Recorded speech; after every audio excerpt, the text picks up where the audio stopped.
À Madagascar, la sécheresse et la faim progressent aux grandes dames des populations. 3 districts du Grand Sud sont menacés, la population fait appel à l'État. Ces 5 dernières années, l'insécurité alimentaire s'est amplifiée avec le phénomène El Niño.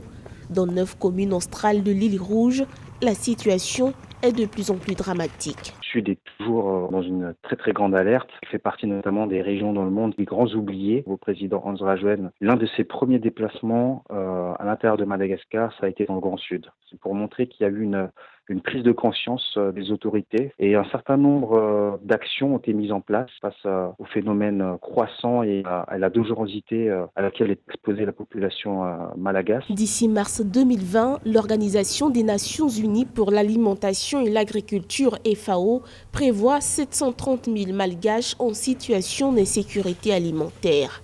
Des communes ont vu 75% de leur production rizicole disparaître sous l'effet de la sécheresse. Dans 60% des communes, des migrations temporaires ont été observées. Pour venir en aide aux compatriotes malgaches, il faut un attelage entre un interventionnisme fort des pouvoirs publics, qui a déjà commencé maintenant depuis plus d'1 an. Il faut aussi une aide de tous les États. Il y a des pays, notamment la Corée du Sud, avec des fonds importants qui ont été alloués aux populations malgaches, mais je pense que c'est insuffisant. Depuis 2016, l'Organisation des Nations Unies pour le développement, PNUD, a déclaré un besoin de 189 millions de dollars sur 3 ans pour aider le Sud à mieux développer sa résilience. Les aides apportées n'ont pu couvrir que très peu de besoins dans un pays qui fut longtemps miné par la corruption.